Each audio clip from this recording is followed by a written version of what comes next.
Hello everybody, I'm El Bristow and you're watching Ellitopia Gaming, and welcome back to Kerbal Space Program Not Live.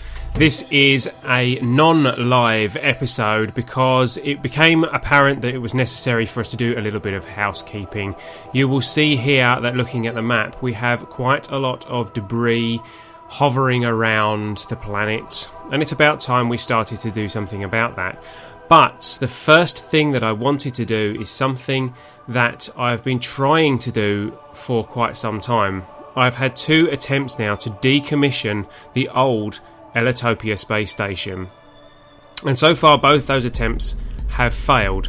So I came up with the idea of sending up a rocket which will dock with both the fuel tank and the main part of the space station as they are up there in orbit. So it will have a docking port on the front and on the back, and it will take with it some fuel so that we can power the engines to bring the space station back down to Kerbin. You will see here that I'm using the Procedural Fairings system to be able to put some fairings on the side, and I'm storing a lot of the information, a lot of the tanks and the batteries and things like that inside the fairing to keep this thing nice and aerodynamic, to give us a nice, lightweight and easy to launch rocket that we can send up. The actual rocket itself is fairly straightforward. It's just an orange tank. I do attach some solid boosters a little bit later, and we have called this the Interdock 1 because it is going to dock inside the station. And here we are, ready for launch. The launch is pretty much uneventful. The launch speed and trajectory is as you would expect from a rocket of this style. We start our gravity turn relatively early because of the new Ferram Aerospace mod, and you'll notice that I didn't fit any decouplers for those solid boosters. They come off when the orange tank comes off later. But we get our manoeuvres sorted for an intercept with the space station, and we start our burn to head towards it. We do run out of fuel halfway through that burn, so we have to decouple and switch to the actual payload fuel, but we don't use too much of that and we leave ourselves with plenty. We speed ourselves up and we zip round to meet up with the space station, creating a connection with the Trident 8B satellite, which is in orbit, to make sure that we can keep control of this ship, because obviously this is an unmanned vessel. And here you can see we are slowing ourselves down, ready for our rendezvous. We make some last minute adjustments, some light tweaks with our RCS as we approach the station, ready for docking.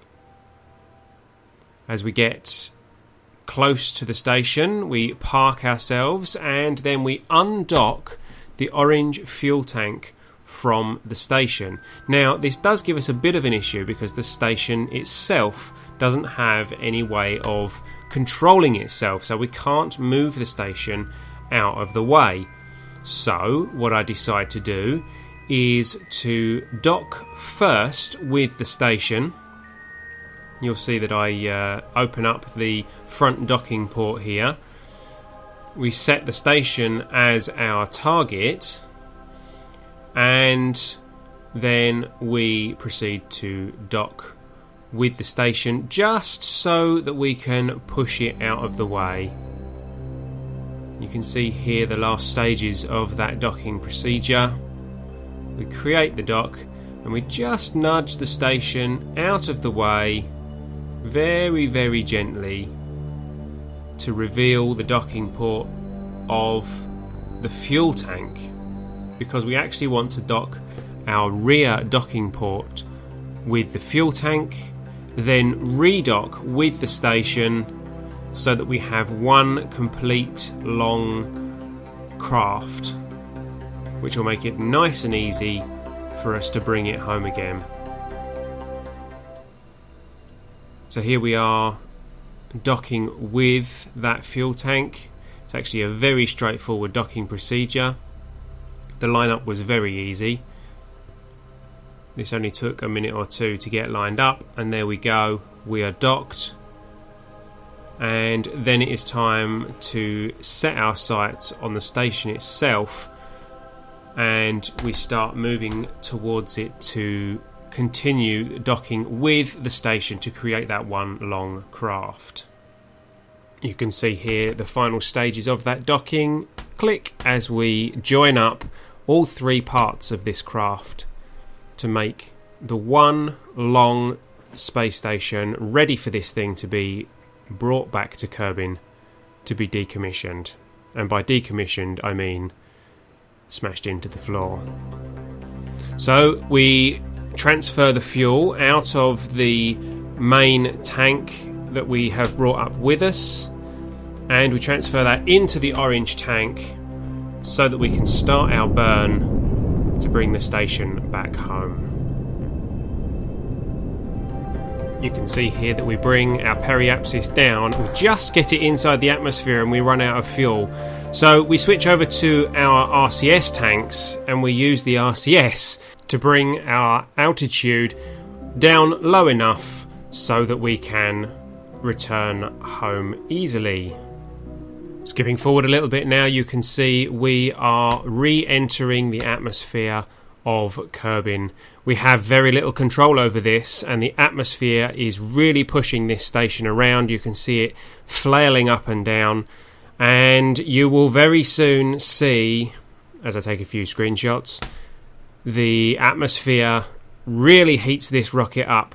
Things really start to burn, and this thing turns into a flaming fireball as it returns to Kerbin.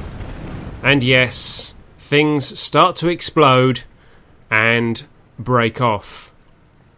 The atmosphere really does a good job of heating this up and breaking off anything it can. The actual station itself does stay roughly generally intact, but as you will see in a moment, we do lose a few parts along the way as things heat up. The odd tank here and there, perhaps a battery here and there. I know we definitely lost our satellite dishes and all our communication devices. They break off very easily. But, as I said, with the exception of a few bits that kind of blow up, we certainly do keep the majority of this station intact throughout the re-entry procedure. Skipping forward again now, we can see that we are coming down towards the cloud layer. The flames of our fireball have now dissipated, but we are now getting the condensation effects from entering the thicker part of the atmosphere. This craft is still intact. We're not going to lose any of these parts now, but as we head through the cloud layer, we have no parachutes to slow this down, so this is going to be destroyed as this thing comes down to hit the ground. This space station has certainly served us well so far, although it didn't really get much of a use because its technology became obsolete slightly earlier than we had intended. But with the new Ellitopia Space Administration taking over, they decided that it was certainly time for this to be decommissioned, as it has been replaced by the new ESA-1 space station. So, in the final moments of this space station's life, we say goodbye to the Ellitopia Space Station, the ESS. You served us well.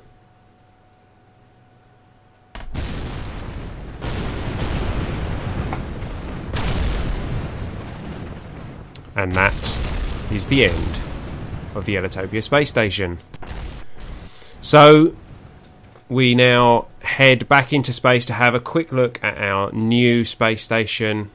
Here it is, the ESA-1 space station, which hopefully will be the source of many new science points, much more experimentation, and quite a few comical launches, no doubt, as our Kerbals plan to populate this space station, and we plan to extend it with more modules, which we will see in a future live stream, no doubt.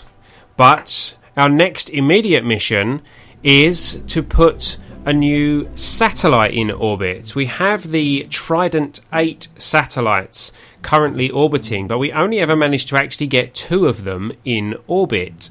The Trident 8s are our geosynchronous satellites, and they are a little bit out of date, especially since we only ever put 2 satellite dishes on each of the satellites. So we need to start replacing them. So what I've decided to do is to create the Trident 9 series of satellites, which will have 3 satellite dishes per satellite. They will be able to communicate easily with each other, but they will also be able to provide long-range communications with any other ships that we currently have out on a mission. So you can see here that I am putting together the fairings and the various parts that we need within those fairings. This is because the Ferram Aerospace mod means that this satellite would be very unaerodynamic and would be very difficult to get into space. So we call this thing the Trident 9. It does look slightly different to the Trident 8 setup, but the general function is basically the same. So out on the launch pad, we now send this thing up into space. We actually have a very steep launch. We have a very late gravity turn, and we use mostly solid fuel boosters to get this thing into space, mainly because we don't need the control in the early stages of this launch. We don't need to be able to reduce the thrust because, well, it's going a long way. This thing is being sent up to a geosynchronous orbit, which in Kerbal Space Program around the planet Kerbin is 2,864 or something like that, 2,686 kilometers above the surface of Kerbin. So it's certainly a long distance, and you can see here that we are getting this thing into an orbit, and we are just pushing the apoapsis up as high as we can.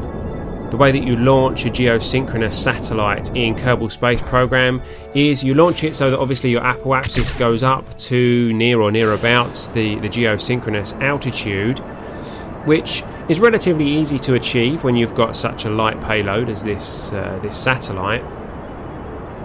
And then once you reach your apoapsis, obviously you circularize that out. But you may have to wait until you are in sync with any other satellites that you have already in orbit around Kerbin. On this particular occasion, we were quite fortunate because we launched and immediately our satellite was actually going to be in sync with the other 3. You can see here we are getting our apoapsis to the right place, 2,868 kilometers above. We immediately get communication with the existing satellite network there. We are connecting via Trident 8B, and you will notice just as we get near to the apoapsis, we regain communication directly with mission control, which is absolutely ideal, especially if we intend to replace the other 2 Trident 9 satellites, which at some point we are going to want to do. So now that we are up at the apoapsis, we start pushing our periapsis up so that we have a circular orbit, and because of the altitude, this will be a geosynchronous orbit.